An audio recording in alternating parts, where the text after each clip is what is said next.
नमस्कार। दादी की कहानी में आप सबका स्वागत है। आज मैं जो कहानी आपको सुनाने जा रही हूँ उसका शीर्षक है मेंढक राज और नाग, यानी स्नेक, कोबरा। जो अपनों से बदला लेने के लिए दूसरों का सहारा लेते हैं उनका सर्वनाश निश्चित है। एक कुएं में बहुत से मेंढक रहते थे। उनके राजा का नाम था गंगदत्त। गंगदत्त बहुत झगड़ालू स्वभाव का था। आसपास 2-3 और भी कुएं थे, उनमें भी मेंढक रहते थे। हर कुएं के मेंढकों का अपना राजा था। हर राजा से किसी न किसी बात पर गंगदत्त का झगड़ा चलता ही रहता था। वह अपनी मूर्खता से कोई गलत काम करने लगता और बुद्धिमान मेंढक रोकने की कोशिश करता तो मौका मिलते ही अपने पाले हुए गुंडे मेंढकों से उसको पिटवा देता।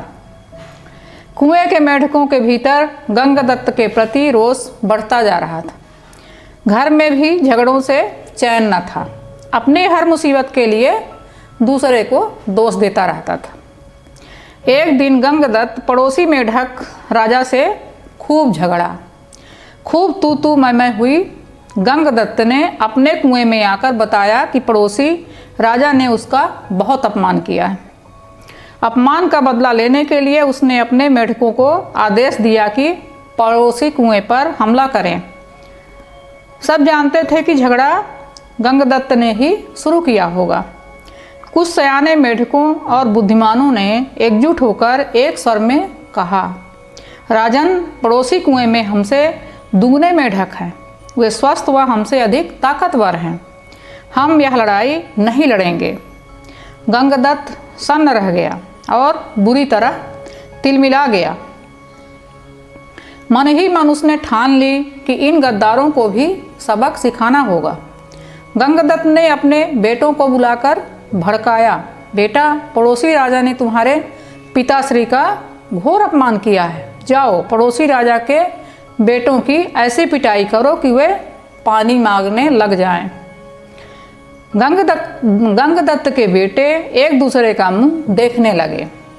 आखिर बड़े बेटे ने कहा, पिताश्री, आपने कभी हमें टर्राने की इजाज़त नहीं दी। टर्राने से ही मेंढकों में बल आता है, हौसला आता है और जोश आता है। आप ही बताइए कि बिना हौसले और जोश के हम किसी की क्या पिटाई कर पाएंगे। अब गंगदत्त सबसे चिढ़ गया। एक दिन वह कुढ़ता और बड़बड़ाता हुआ कुएं से बाहर निकलकर इधर उधर घूमने लगा। उसे एक भयंकर कोबरा नाग पास ही बने अपने बिल में घुसता नजर आया। उसकी आंखें चमकीं। जब अपने दुश्मन बन गए हों तो दुश्मन को अपना बनाना चाहिए। यह सोच वह बिल के पास जाकर बोला, नागदेव, मेरा प्रणाम स्वीकार कीजिए।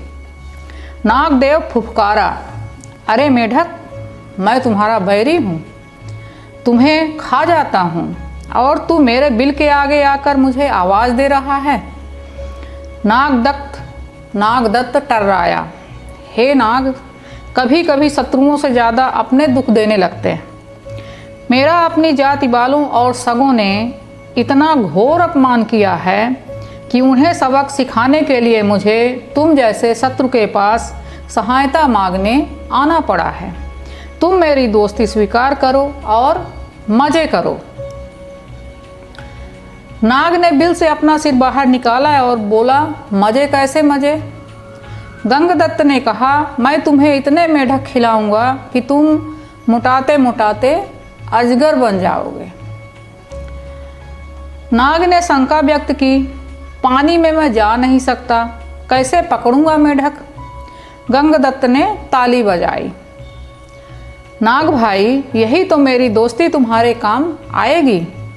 मैंने पड़ोसी राजाओं के कुओं पर नज़र रखने के लिए अपने जासूस मेंढकों से गुप्त सुरंगें खुदवा रखी हैं।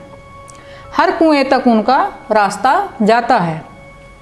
सुरंगें जहाँ मिलती हैं वहाँ एक कक्ष है, तुम वहाँ रहना और जिस जिस मेढक को खाने के लिए मैं कहूँ उन्हें खाते जाना। नाग गंगदत्त नाम का जो मेढक है उससे दोस्ती के लिए तैयार हो गया, क्योंकि उसमें उसका लाभ ही लाभ था। एक मूर्ख बदले की भावना में अंधे होकर अपनों को दुश्मन के पेट के हवाले करने को तैयार हो तो दुश्मन क्यों न इसका लाभ उठाए। नाग गंगदत्त के साथ सुरंग कक्ष में जाकर बैठ गया। गंगदत्त ने पहले सारे पड़ोसी मेढक राजाओं और उनकी प्रजाओं को खाने के लिए कहा। नाग कुछ सप्ताहों में सारे दूसरे कुएं के मेढकों को सुरंगों के रास्ते जा जाकर खा गया। जब सब समाप्त हो गए तो नाग गंगदत्त से बोला, अब किसे खाऊं?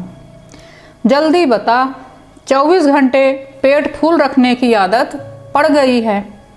गंगदत्त ने कहा, अब मेरे कुएं के सभी सयाने और बुद्धिमान मेढकों को खा जाओ। वह खाए जा चुके जब तो प्रजा की बारी आई। गंगदत्त ने सोचा, प्रजा की ऐसी की तैसी, हर समय कुछ न कुछ शिकायत करते रहते हैं प्रजा। उनको खाने के बाद नाग ने खाना मांगा तो गंगदत्त बोला, नाग मित्र, अब केवल मेरा कुनवा और मेरे मित्र ही बचे हैं, खेल खत्म करो और मेढक हजम करो। नाग ने फन फैलाया और फुफकारने लगा, मेढक, मैं अब कहीं और नहीं जाने का, तू अब खाने का इंतजाम कर, वरना। नाग ने जब ऐसा कहा तो गंगदत्त की बोलती बंद हो गई। उसने नाग को अपने मित्र खिलाए, फिर उसके बेटे नाग के पेट में चले गए। गंगदत्त ने सोचा कि मैं और मेढकी जिंदा रहे तो बेटे और पैदा कर लेंगे। बेटे खाने के बाद नाग फिर फुफकारा, और खाना कहाँ है? गंगदत्त ने डर कर मेढकी की ओर इशारा किया। गंगदत्त ने स्वयं के मन को समझाया, चलो बूढ़ी मेढकी से छुटकारा मिला। मेढकी को खाने के बाद नाग ने फिर मुंह फाड़ा, खाना। गंगदत्त ने हाथ जोड़े, अब तो केवल मैं बचा हूँ, तुम्हारा दोस्त गंगदत्त, अब तुम नागराज लौट जाओ। नाग बोला, तू कौन सा मेरा मामा लगता है? और उसे भी हड़प गया, मतलब उसको भी खा गया। इस तरह से पूरे मेढक जाति को ही समाप्त कर गया। तो इस कहानी से हमें यह सीख मिलती है कि अपनों से बदला लेने के लिए जो शत्रु का साथ लेता है या शत्रु का सहारा लेता है, उसका अंत निश्चित है। धन्यवाद।